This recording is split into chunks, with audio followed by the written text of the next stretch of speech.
कुंडली एक छोटा सा कागज का टुकड़ा या हमारी जिंदगी का ब्लूप्रिंट। एक तरफ लोग कहते हैं कि ये सिर्फ अंधविश्वास है और दूसरी तरफ लोग कहते हैं कि इसके बिना जिंदगी की कोई योजना नहीं बन सकती। पर सच्चाई क्या है? क्या कुंडली सच में हमारे भविष्य का खाका खींचती है या ये सिर्फ एक भ्रम है जो हमें अपने फैसलों से दूर कर देता है? इस सवाल का जवाब खोजना आसान नहीं है, लेकिन एक बात जरूर है, आज के इस वीडियो में ऐसे मुद्दों पर सोचने का मौका मिलेगा जो शायद ही आपने कभी सोचे हों। सबसे पहले समझते हैं कि कुंडली का कंसेप्ट आया कहां से। ज्योतिषी की शुरुआत 4000 साल पहले बेबीलोनिया में हुई थी। इसके बाद ये ज्ञान ग्रीस, चीन और भारत जैसे देशों तक फैला। भारत में वैदिक ज्योतिषी काफी उन्नत था। यहाँ लोग नक्षत्र और ग्रहों की चाल का अध्ययन करके बताते थे कि किस समय क्या करना शुभ होगा। सुनने में ये बहुत ही वैज्ञानिक सा लगता है, पर सवाल ये है कि ये ज्ञान विज्ञान था या सिर्फ धारणाएं। और यही धारणाएं हमारे समाज का हिस्सा बन गई, जिसमें जन्म के समय और ग्रह दशाओं पर खास ध्यान दिया गया।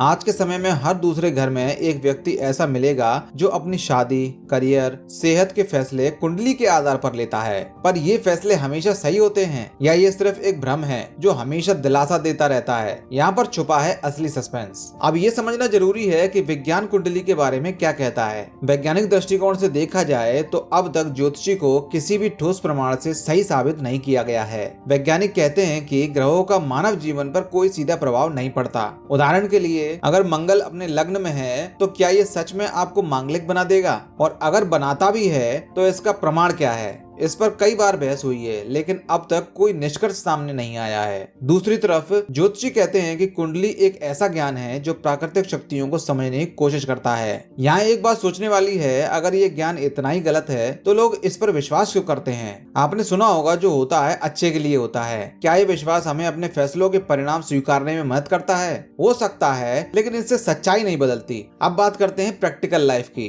कुंडली का सबसे ज्यादा प्रभाव हम दो चीजों में देखते हैं, शादी और करियर। शादी के मामलों में कुंडली मिलान काफी सामान्य है। अगर कुंडली मिल गई तो शादी के लिए हाँ, नहीं तो ना। लेकिन सोचिए, क्या दो इंसानों का रिश्ता सिर्फ ग्रहों के संयोग से चलता है? मैंने ऐसे कई कपल्स देखे हैं जो कुंडली मिलने के बावजूद भी अलग हो गए हैं, और ऐसे भी जो कुंडली ना मिलने के बावजूद भी खुश हैं। इसी तरह करियर के फैसलों में भी कई लोग ज्योतिषी का सहारा लेते हैं। लेकिन सोचिए, अगर स्टीव जॉब्स या एलन मस्क ने अपनी कुंडली देखी होती तो क्या वो ये सोचते कि मेरे सितारे मुझे असफल दिखा रहे हैं तो मैं अपना स्टार्टअप शुरू ही क्यों करूं? अब चलिए कुछ वास्तविक जीवन की कहानियों पर नजर डालते हैं। रमेश एक बिजनेसमैन है। अपनी कुंडली के हिसाब से एक नए वेंचर में निवेश करने से वो कतराते हैं, लेकिन जब उन्होंने जोखिम लिया तो वो वेंचर सफल रहा। उन्होंने एक बात समझ ली कि जोखिम लेना जिंदगी का हिस्सा है और कुंडली सिर्फ एक गाइड है, डिसीजन मेकर नहीं। दूसरी कहानी ऐसी है कि एक लड़की सीमा, जिसकी शादी सिर्फ इसलिए टूटी क्योंकि उनकी कुंडली मैच नहीं हुई। आज वो कहती हैं कि अगर दोनों परिवार समझौते कर लेते तो शादी शायद चल जाती। ये कहानियां हमें बताती हैं कि कुंडली पर पूरी तरह से भरोसा करना गलत भी हो सकता है।